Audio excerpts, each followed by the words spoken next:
pactado previamente con el profesor Gunder y en primer lugar va a hablar el profesor Kidder Smith, Asian Studies Program, Baldwin College, Brunswick, Maine, United States. Professor Kidder Smith, you can begin.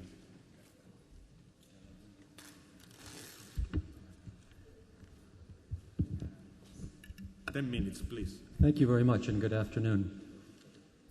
Because I had the opportunity to speak with you yesterday morning in a formal way and at greater length, I'm going to be very brief and informal this afternoon. And also I will try to speak not so quickly so that the translators will have an easier time. I want first to address this term historiography that is so central to our concerns. Of course, historiography has an epistemological element. It's how we think of and write and understand history. But as several of our colleagues were saying yesterday, it has as well an element of practice. It's how we do history, write history, convey and speak history. I'd like to go further, though, and claim that historiographies have as well an ontological aspect. They are how we live, how we are. And so when I use the term historiography this afternoon with you, I'd like to include all of those meanings together in a single project. What I intend to do is offer 4 historiographies. The first of them I don't need to say much about because it is the historiographical assumptions that are widely shared in what Professor Barros has called the common paradigm of 20th century historical thinking. Now, of course, there are disagreements between us as historians. Some of us take perhaps an analyst perspective, some are Marxist, there are many other flavors. But if we look at the word debate, there is a presupposition there of mutual understanding between the contesting parties. In other words, a debate can only take place if we're speaking the same language. And I'm going to use the first historiography to include all of these perspectives as we have been advancing them so far, and I expect as we will advance them through the rest of the Congress. And I'm going to name all of these historiography 1 on the basis of that shared understanding, the ability for one to understand another, to be transparent in some ways to each other. So I don't need to say more about that at the moment. But there are 3 more that I want to add into this formula and see what we have at the end of the discussion. Whereas the first is very easy to name, the second is much harder. It's more complex, and in particular, it is much less advanced in our field of history. So rather than trying to describe its individual qualities, its logic, its mode of operation, I'm going to have to be suggestive and rely on each of you to put together pieces that I'm offering to see if you can find some kind of thinking. Remember, I'm talking about epistemologies, practices, and ontologies. And I'm going to give you some examples of different fields of activity and see if we can notice a certain set of shared ideas and modes within them. So here we go. Myth, dream, the writing of poetry, the performance of music or dance, various forms of ecstatic practice, being alone in nature, deeply alone in nature, being sexual, the visions of a mystic, the consciousness of small children.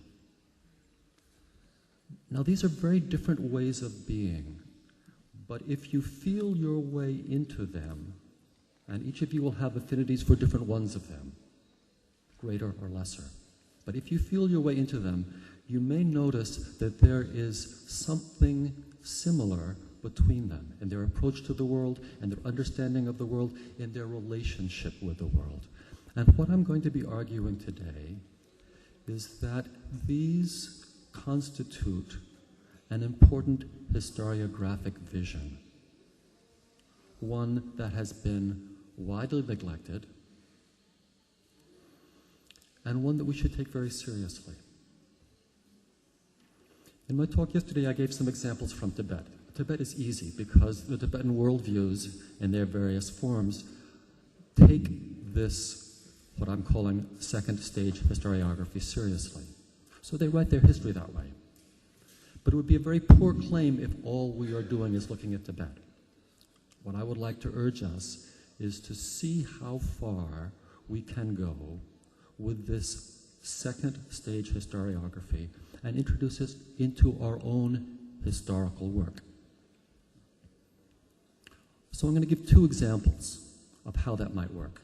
Very simple ones. They both involve dream. The first will be familiar to you, I hope. The second will not. The first concerns the great Afro-American leader, Martin Luther King, who on more than one occasion said, "I have a dream." Notice he didn't say, "I had a dream." That's something that we ordinarily have most nights, most of us. He said, "I have a dream." It is something alive, something real, something infectious, something deeply political. So the power of his dream was not merely personal, although of course it was personal as well.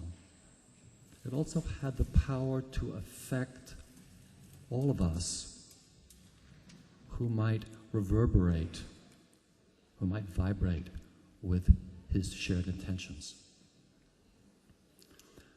Now, the problem with mixing dreams and politics, of course, is that they are subject to such hideous abuse. I think we can all think of examples of that. The one that comes to my mind first is fascism. So we need to be very careful how dream and related historiographies mix with what I've called the first stage historiography. At the same time, though, we have to be careful not to ignore the power of dream. And this, my second example, comes from family history. My grandfather was an accountant, and during the Depression, one of his major clients was a steel manufacturer that was almost bankrupt.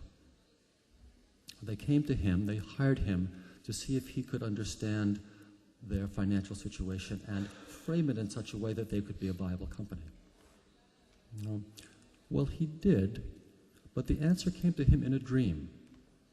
And so he told the company that he couldn't charge them for his work.